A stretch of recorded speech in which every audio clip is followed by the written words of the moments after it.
스포츠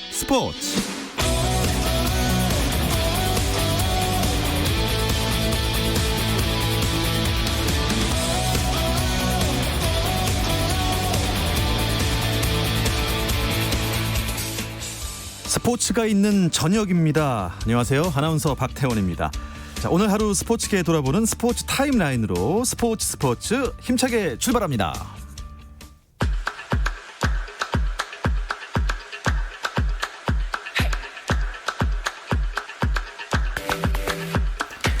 네, 프로야구 상황부터 볼까요? 광주 기아 챔피언스필드에서 열릴 예정이었던 두산 대 기아의 경기가 비 때문에 취소되면서 지금은 4경기만 열리고 있습니다. 먼저 잠실구장으로 가보죠. 2위를 넘어 1위까지 넘보고 있는 두 팀입니다. LG와 키움의 경기가 이어지고 있습니다. 어제는 LG의 승리였는데요. 오늘은 어떨까요? 오늘은 키움이 좀 많이 앞서 있습니다. 6회 초 키움이 8대2로 LG에 앞서 있네요. 창원에서는 선두 NC가 KT를 홈으로 불러들였는데요. 외국인 에이스의 맞대결로 더욱 관심을 모았는데 NC 루친스키 대 KT 쿠에바스가 만난 오늘 경기 현재 5회 말인데요. NC가 6대1로 앞서 있습니다. 부산 사직에서는 삼성 대 롯데 경기가 이어지고 있습니다. 4회 말에 롯데가 무려 10점을 뽑아내면서 11대3으로 크게 삼성에 앞서 있습니다. 대전에서는 11연패를 끄는 SK가 한화를 상대로 어제와 같은 기세를 이어가고 있는 것 같습니다. 6회 말 현재 SK가 한화에 4대1로 이기고 있습니다. 신장 결석 진단을 받은 김광현의 다음 등판일이 안개 속으로 빠지고 말았습니다. 세인트루이스 마이크 실트 감독은 현지 매체들과의 화상 인터뷰에서 김광현은 몸 상태가 정상적으로 돌아오고는 있지만 여전히 혈액 희석제를 투여받는 등 치료를 이어가고 있어서 조심스럽다며 김광현이 원정길에 합류할 수도 있지만 확실하게 단언하기는 힘들다고 덧붙였습니다. 유럽 챔피언스 리그 준우승팀 파리 생제르맹이 프랑스 프로축구 리그양 시즌 첫 경기에서 승격팀 랑스에 불의의 일격을 당하고 말았습니다. 에이스 네이마르와 음바페, 디마리아 등 주전 선수 7명이 코로나19 양성 판정을 받은 파리 생제르맹. 경기 초반부터 적극적인 슈팅으로 상대 골문을 노렸지만 골키퍼가 내준 공이 상대편 선수에게 가는 어이없는 실수로 선제골을 내줬습니다. 이후 생제르맹은 맹추격에 나섰지만 결국 경기는 1대0 랑스의 승리로 끝이 났습니다. 미국 여자 프로골프 LPGA 투어 시즌 두 번째 메이저 대회 ANA 인스퍼레이션에서 전인지가 공동 2위로 출발했습니다. 대회 첫날 버디 6개, 보기 1개로 5언더파를 기록한 전인지는 6언더파로 단독 선두에 오른 넬리 코다의 한타 뒤진 공동 2위에 자리했고요. 올해 처음으로 LPGA 투어에 나선 박성현은 3언더파를 적어내서 김세영, 이미향과 함께 공동 9위에 자리했습니다. 한편 한국 프로골프 코리안 투어에서 10대 돌풍을 일으킨 김주형이 미국에서도 기세를 이어가고 있군요. 김주형은 2020-2021 시즌 PGA 투어 개막전 세이프웨이 오픈 1라운드에서 버디 6개와 보기 1개를 묶어 5언더파 67타를 기록해 단독 선두 러셀 녹스의 4타 뒤진 공동 11위에 자리했습니다. US 오픈 테니스 대회에서 오사카 나오미와 빅토리아 아자랑카가 여자 단식 결승에서 맞대결합니다. 오사카는 여자 단식 4강전에서 제니퍼 브레이디를 2대1로 이겼고요. 아자랑카는 세레나 윌리엄스에게 2대1 역전승을 거두고 결승에 합류했습니다. 미국 프로농구 NBA 플레이오프 2라운드에서는 LA 레이커스가 컨퍼런스 파이널 진출에 한 발 더 다가섰습니다. 레이커스는 휴스턴 로켓츠와의 서부 컨퍼런스 2라운드 4차전에서 110대 100으로 이겼는데요. 이 승리로 레이커스는 시리즈 전적 3승 1패를 기록했고 이제 1승만 더하면 10년 만에 서부 지구 결승에 진출하게 됩니다. 레이커스는 앤서니 데이비스가 29득점, 12리바운드, 5어시스트, 또 르브론 제임스도 16득점, 15리바운드, 9어시스트 또 2개의 스틸로 맹활약 기록했고요. 특히 알렉스 카루소가 승부처에서 결정적인 3점포와 스틸까지 기록하면서 팀의 승리를 이끌었습니다.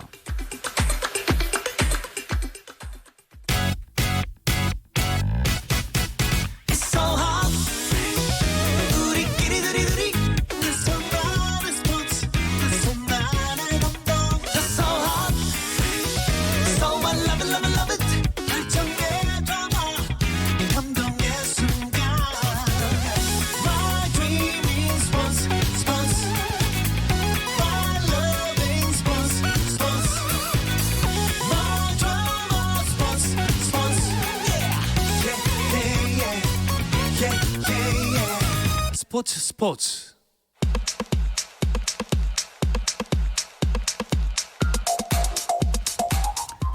네, 금요일에는 국내 축구 이야기 나누고 있습니다. 축구장 가는 길 시작합니다. 함께할 두 분 소개해드리죠. 중앙일보 송지훈 기자, 월간 축구 전문지 포포투의 류청 기자와 함께합니다. 안녕하세요. 안녕하세요. 어서 오십시오. 이게 얼마만입니까? 정말 오랜만이고요. 정말 오랜만이죠. 네. 옆집에서만 뵙다가 방송 끝나고 인사는 종종 나눴었는데 예. 네, 오랜만에 스튜디오 안에서 이렇게 뵈니까 반갑기도 하고 네. 네. 뭐 요즘 같은 시대에는 그대로시네요. 이게 가장 좋은 칭찬이라고들 하더라고요. 아유, 예. 네, 서로 좀 그대로 잘 있는 그대로 그런 상황이 됐으면 건강히 좋겠습니다. 잘 계시니까 너무 반갑고요. 그리고 제가 지금 일주일째 지금 대타를 하고 있는데 코너 이름들이 조금씩 변했는데 네. 축구장 가는 길은 변함이 없었습니다. 반가워요. 반갑습니다. 자, K리그 얘기부터 시작을 하죠. 시즌 중에 감독이 또 사퇴를 했네요. 이게 어떻게 된 일입니까? 네, K2의 대전 하나 시티즌 황선홍 감독이 9월 8일자로 사임을 발표했거든요. 대전은 8일에 보도자를 통해서요. 6일 부천과의 홈 경기가 끝난 후 황선홍 감독이 사임 의사를 전달을 했고요. 회의를 한 후에 사임 결정을 받아들이기로 했습니다. 뭐 기대에 못 미치는 성적일 수도 있지만 현재 3위고요. 또 부임한 지 8개월밖에 안 됐잖아요. 좀 너무 갑작스러운 일 아닙니까? 사실 이제 올해 대전이 기업형 구단으로 거듭났기 때문에 네. 이제 올해 가급적이면 1부 리그로 올라가 보자라는 그런 꿈을 가지고 지금 한 시즌을 치르고 있는 거 맞고, 최근에 이 프로축구가 좀 뭔가 좀 돈줄이 많이 말라가는 이제 그런 모습도 있었는데 대전이 새로운 큰 손으로 등장을 하면서 뭔가 좀 축구계에 좀 새로 수혈을 해주는 그런 좋은 역할도 있었습니다. 근데 이렇게 갑자기 좀 이런 과정에 감독이 바뀌었기 때문에 좀 여러 가지로 좀 궁금증이 많이 생기는데, K리그2가 지금 18경기씩을 치른 상황에 대전이 선두 제주의 승점 5점이 뒤지는 3위거든요. 2위 수원과도 3점 차. 네. 최상위권에서 꾸준히 경쟁을 하고 있다는 점에서 이렇게 갑작스러운 감독 교체가 논란이 됐습니다. 구단 수뇌부와 황선홍 감독이 좀 불협화음이 있었다. 이게 사태 배경이다. 이런 얘기도 있거든요.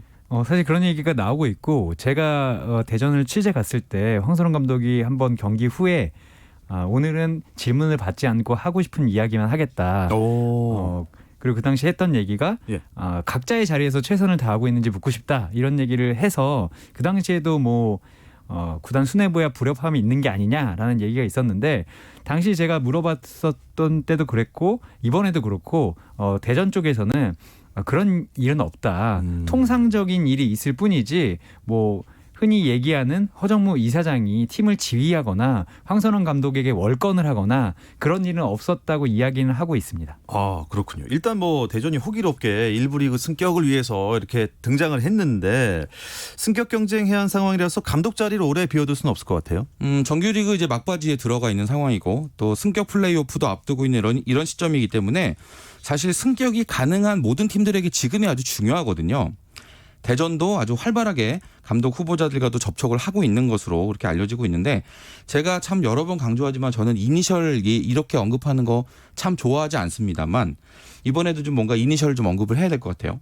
그 최근에 P, SL 또 C 뭐 이런 그 지도자들 이름이 많이 언급이 됐고, 그 성 얘기하시는 거죠? 네, 그렇죠. 이게 아마 아시는 분들은 이분인가 보다 이렇게도 하실 텐데, 그 방송하기 전에 좀 이렇게 통화도 해보고 하니까 이런 그 이니셜 중에 또 유력 후보도 있는 것 같아요.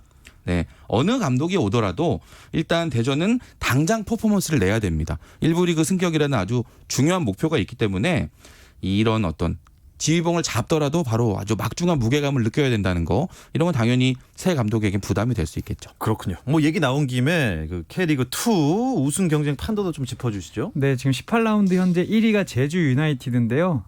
승점이 35점입니다. 2위가 수원 FC인데 승점이 33점이고요. 네. 3위가 대전 하나시티즌이고 승점이 30점입니다. 여기까지가 이제 30점을 넘었고 4위가 최근 기세가 좋은 경남 FC인데 승점이 26점입니다. 네. 아직 경기가 좀 남아 있기 때문에 뭐 4위인 경남까지도 맞대결에서 승리한다면 네. 우승 가능성이 없는 것은 아닙니다. 일단 뭐 K2의 1위 팀은 무조건 K리그 1으로 승격이 되는 거죠. 그렇죠. 네. 우승에 일단 올인을 해야 되지 않겠습니까? 27라운드 중에 지금 18라운드가 끝났거든요. 전체 일정이 한 3분의 2 정도 마무리가 됐는데 아주 중요한 변수가 바로 코로나예요. 언제든지 시즌이 중단될 가능성이 있는데 K리그2의 경우에는 한 시즌 성립의 최소 기준이 18라운드로 잡혀있기 때문에 이미 18라운드가 지나갔으니까 예. 지금 이후에는 언제라도 시즌이 끝날 가능성이 있습니다. 바로 그런 점들을 이제 그 우승 경쟁을 하고 있는 모든 팀들이 염두에 둬야 되는데 그렇기 때문에 가급적이면 뒤를 생각하지 말고 승점 딸 수 있는 기회가 있을 때 최대한 많이 모아놓는 게 유리하겠고요. 말씀하신 대로 K리그2에서는 1위 팀이 자동으로 올라가고 나머지 승격권 한 장은 2위에서 4위까지 플레이오프를 해서 가지게 되는데 만약에 시즌이 중단될 경우에는 플레이오프 없이 1위와 2위 두 팀이 자동으로 승격을 하게 됩니다. 뭐 중단되면은 대전 입장에서는 큰일 나겠네요. 2위 안에 빨리 올라가야 되는 거죠. 그렇군요. 지금까지 경기력 보면은 어떤 팀이 승격을 할까요? 우승도 할 수 있고. 아무래도 지금 1위 제주가 제주. 제일 좋은데 제주가 이제 8월 때부터 패배가 없습니다. 그리고 사실 제주가 한 골 넣고 이겨서 수비 축구로 우승할 수 있겠느냐라는 얘기 있었는데 최근 4경기에서는 13골을 터뜨렸거든요. 이 팀은 또 신기한 것이 외국인 선수가 득점 선두인 게 아니라 거의 내국인 선수들만으로도 지금 경기를 하고 있고 외국인 선수가 베스트 11에 사실상 들어와 있지 않습니다. 그런 가운데서 승리를 하고 있기 때문에 지금 이 상태라면 이 흐름대로라면 제주가 가장 유력하긴 한데 다만 수원FC가 골을 상당히 많이 넣고 있어요. 이게 예. 다득점이잖아요. 네. 지금 18라운드 현재 36골, 1위 제주는 32골이기 때문에 승점이 같아질 때는 또 수원FC도 유리한 면이 있습니다. 그렇군요. 일요일에 지금 제주와 대전의 경기가 예정이 되어 있는데 진짜 주목받겠습니다. 1위와 3위의 네. 경기잖아요. 이 경기 결과에 따라서 선두권이 명실상부한 3파전으로 굳어질 수도 있고 반대로 대전이 선두권에서 멀어질 수도 있어요. 그렇죠. 제주가 그렇겠네요. 3점 더 어떻게 올라가 버리면 그렇게 벌어질 수 있으니까 말씀하신 대로 그 류천 기자 얘기했듯이 제주가 요즘 분위기가 참 좋거든요. 공교롭게도 근데 올 시즌 대전을 만났을 때는 2번 다 졌습니다. 네. 제주가 그 빚을 갚을 수가 있을지 예. 아니면 대전이 이 징크스를 가지고 한 번 더 제주를 잡을 수 있을지 이 결과에 따라서 선두권이 아주 크게 요동칠 수 있습니다. 진짜 재밌겠네요. 꼭 봐야겠습니다. 2위 수원 FC는 부천을 만나는데 이 경기 어떻게 보세요? 네, 지금 부천이 지금 순위가 8위까지 떨어졌습니다. 부천도 이제 3위까지 올라왔던 팀이고 시즌 잠깐이지만 뭐 1위도 했었는데 최근에 5연패에 빠졌어요.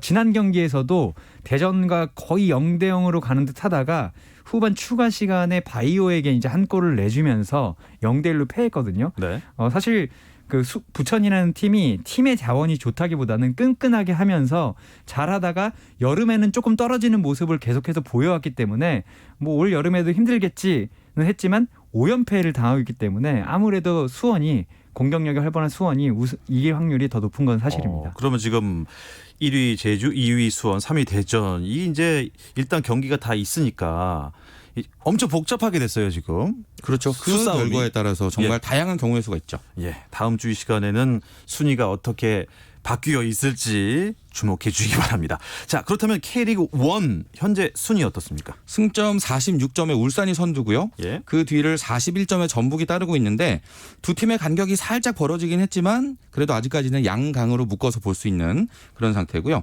3위 상주가 34점, 4위 포항이 31점. 여기까지가 이제 그룹 A의 안정권 확실한 이제 그런 팀들이고 네. 그 뒤로 중위권 싸움이 정말 치열합니다. 6위 강원, 7위 광주, 8위 성남, 9위 서울이 지금 다 승점 21점. 그리고 10위 부산도 20점. 바로 턱 밑에 있어요. 그래서 예. 방금 언급한 이 6위부터 10위까지 네. 이 5팀 중에 2팀은 상위 스플릿으로 가고 나머지 3팀은 하위 그룹에서 경쟁을 해야 되는 그런 상황이니까 이제 남아있는 이 정규 리그 한 3경기 정도 남은 이 결과가 정말 중요하고요. 11위 수원이 17점 그리고 12위 인천이 14점 지금 3점 차이가 나고 있는데 이 두 팀도 간격이 아주 바짝 좁혀져 있기 때문에 강등권 싸움도 정말 치열합니다. 이 순위가 이렇게 다닥다닥 붙어 있을 때 보는 입장에서는 진짜 재밌잖아요. 경기하는 입장에서는 참 피가 마르고. 아마 정말 피가 마르는 게 아까 말씀드렸듯이 이 10위 부산 아이파크가 20점이잖아요. 승점이.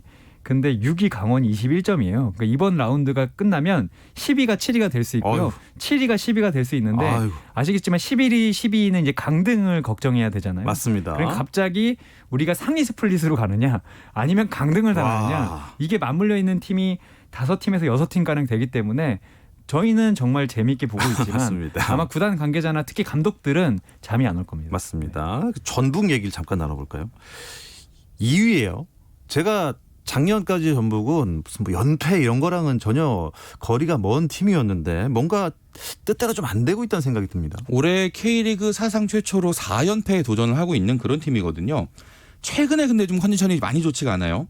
강원에게 1대2로 지고 성남에게 0대2로 지면서 2연패 당하고 있는데 그동안 이 많은 전문가들이 K리그 최강은 전북이다라고 이렇게 당당하게 얘기할 수 있었던 이유가 전북은 연패가 없는 팀이었습니다. 한 번 지더라도 그 다음 경기에서 바로 일어나는 그러니까요. 그런 모습이 있었는데 예. 이렇게 전북이 연패를 당한 게 2018년 5월 이후로 2년 만이거든요. 3년 4개월만.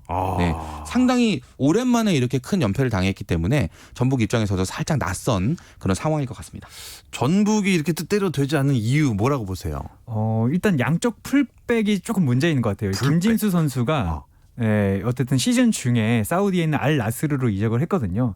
이러면서 이제 전북이 울산과 모든 부분이 비슷하지만 양쪽 풀백 자원이 조금 부족한 거 아니냐 이런 얘기가 나왔는데 네. 아니나 다를까 지난 경기에서는 이용 선수도 이제 경고도적으로 나오지 못했고 김진수, 이용이 다 나오지 못하다 보니까 성남에게 이제 홈에서 0대2로 패하는 이런 모습이 나왔었고요.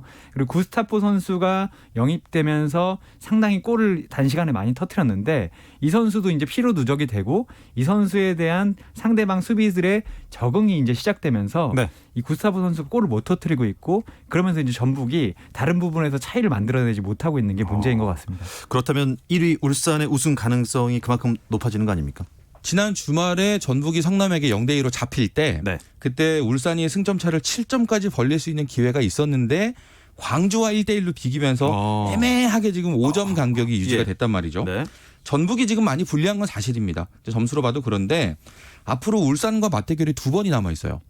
그 결과에 따라서 달라질 수가 있고 사실 울산 팬들 입장에서는 제가 좀 이런 이야기하는 게 좀 송구하지만 지난해 상황을 본다면 네, 울산이 한 시즌 내내 1위로 가다가 마지막 라운드에 뒤집혀서 우승을 내줬던 이런 경험도 있으니까 울산 입장에서는 한 번 더 돌아보고 한 번 더 돌아보는 그런 준비가 필요한 시점입니다. 네, K리그 1 상하위 스플릿으로 나뉘는 갈림길이 고도입니다. 남은 경기 일정들 더욱 궁금해지는데요. 이야기는 잠시 쉬었다 와서 이어가겠습니다. 골을 기록합니다. 오늘 경기 놓쳤다면 KBS 1라디오 스포츠 박태훈 아나운서와 함께합니다. 네, 스포츠 금요일 밤에는 축구 이야기 나누고 있는데요. 축구장 가는 길 월간 축구 전문지 포포트의 류청 기자 또 중앙일보 송지훈 기자와 함께하고 있습니다.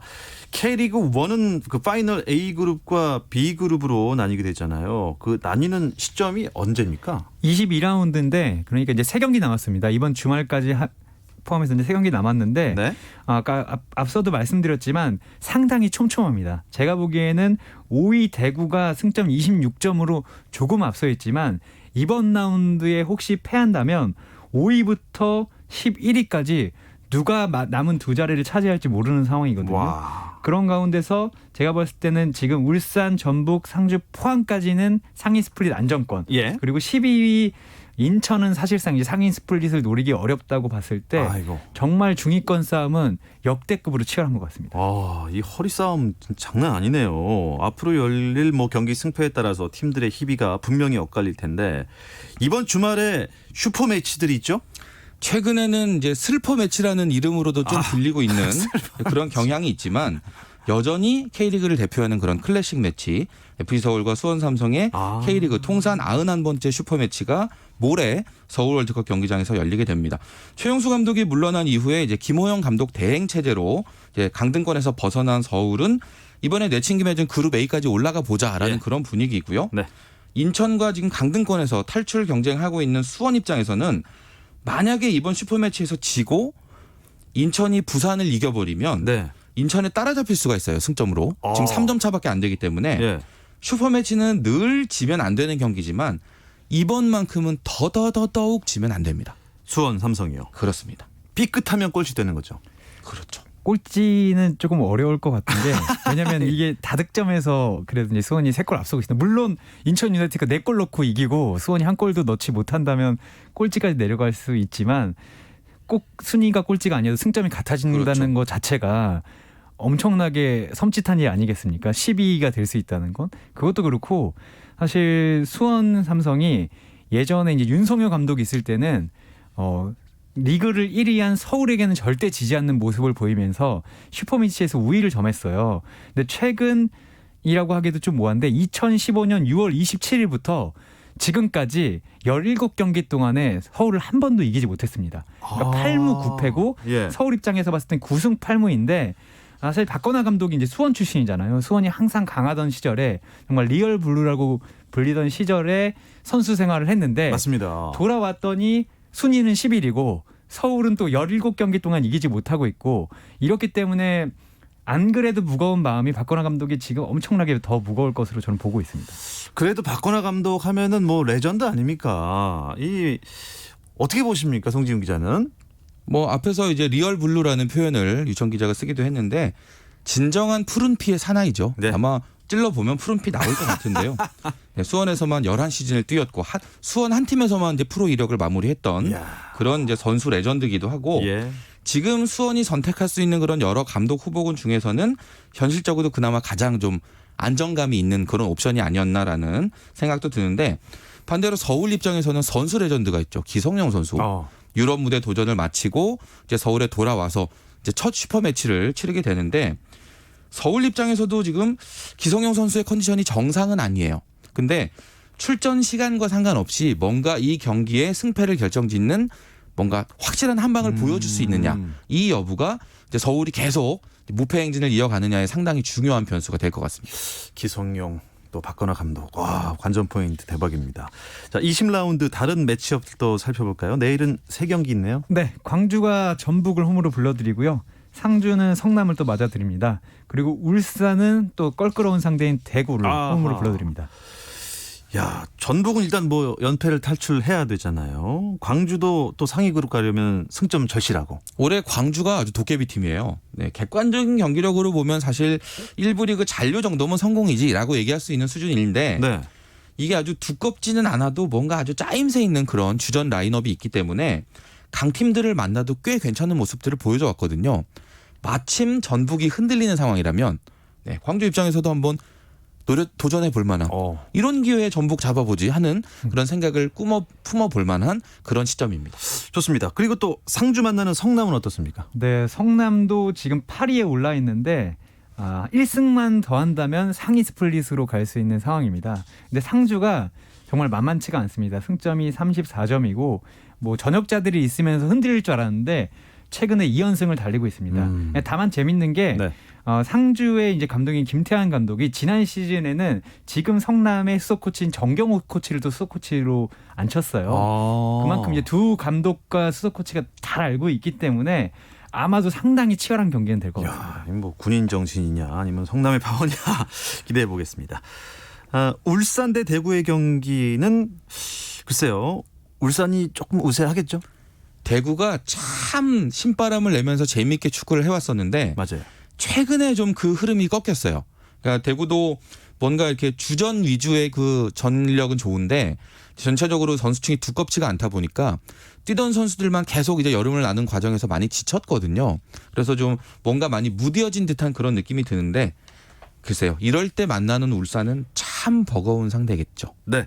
자, 일요일 또 매치 어떤 대전이 있는지 좀 시간이 없어서요. 네. 빨리빨리 하겠습니다. 말씀드렸듯이 서울과 수원이 맞붙고 강원 대 포항 그리고 부산 대 인천 경기가 예정돼 있습니다. 예, 인천의 생존왕 DNA가 좀 살아나서 부산 대 인천전은 어떻게 재밌겠습니까? 원래 인천이 이 봄 여름에 좀 고전하다가 찬바람 불기 시작하면 이제 괴력을 발휘하는 그런 팀이거든요. 예. 이제 그런 이제 과정을 여러 시즌 거쳤기 때문에 생존왕이다 이런 별명이 있는데 최근에 인천이 아주 좋아요. 4경기 3승 1패 또 확 달라졌거든요. 인천 팬들 요즘 아주 즐거운 꿈들 많이 꾸실 것 같습니다. 강원 대 포항 경기는 어떨까요? 네, 강원 대 포항 경기 지친 두 팀인데 최근 분위기는 살짝 포항이 더 좋습니다. 포항은 2연패 뒤에 2연승을 거뒀고 강원은 살아나는 듯 했는데 지난 경기에 잔류왕 인천에게 3골을 먼저 내주면서 2대3으로 패했거든요. 아무래도 분위기는 포항이 좀 더 좋습니다. 일정을 보니까 20라운드부터 22라운드까지 일정 일주일 안에 다 소화가 되는 것 같은데 이거 힘들지 않을까요? 주중 주말 주중으로 이제 그 주말 주중 주중으로 이제 주말로 이렇게 가는 일정인데 사실은 그 챔피언스리그 일정이 뒤로 밀렸기 때문에 일정을 좀 여유 있게 해도 돼요. 근데 제가 앞에서 말씀드렸다시피 코로나19 변수가 있기 때문에 최대한 빨리 이 정규리그는 마치자라는 취지에서 이 일정을 변하지 않고 3일 단위의 경기를 하는 걸로 결정을 내렸습니다. 그래서 네. 체력 안배가 정말 중요합니다. 우리 선수들 체력 안배를 잘 해주셔야겠네요. 제가 또 요새 궁금한 게 하나 있습니다. 이 P 라이센스? 이 뭐죠? 이게 뭐 프로 라이센스라는 건데 사실 이게 얻어야 프로 감독이 될 수 있습니다. 물론 이게 없어도 잠시 될 수는 있지만 네. AFC에서 이걸 가진 사람만 AF 챔피언스 리그에 지휘차로 앉을 수 있기 때문에 이 라이센스 중요한데 최근 발표가 됐습니다. 합격자 명단이. 네. 근데 프로 출신 중에서도 특히 관심 모았던 수원 삼성 주승진 코치하고 인천 유나이티드 임중용 기술이사가 떨어지면서 몇몇 기사에서는 냉혹한 P 라이센스 이런 제목을 붙이기도 했습니다. 이게 뭐 P 라이센스가 있어야 그 아시아 챔피언스 리그에 출전하는 클럽 뭐 감독이 될 수 있다면서요. 규정상으로 보면요. 예. 그러니까 앞에서 이제 유천 기자도 잠깐 언급했는데 P 라이센스를 가지고 있는 감독을 그 클럽이 선임하지 않고 90일을 넘기면 클럽 라이센스를 박탈하게 돼 있어요. 그럴 정도로 정말 중요하거든요. 그래서 이 P 자격증을 가지고 있는 지도자를 구하는 게 정말 어려운데 최근에 도전했던 많은 지도자들이 또 탈락하면서 다음을 노려야 되는 그런 상황이 됐습니다. 네, 얘기를 더 나누고 싶은데 어느새 축구장 가는 길 마칠 시간이 됐네요. 중앙일보 송지훈 기자, 월간 축구 전문지 포포투의 류청 기자와 함께했습니다. 고맙습니다. 감사합니다. 네, 스포츠 오늘은 여기까지고요. 주말 스포츠는 9시 20분부터 함께 하실 수 있습니다. 저는 월요일 8시 30분에 다시 돌아오겠습니다. 아나운서 박태원이었습니다. 스포츠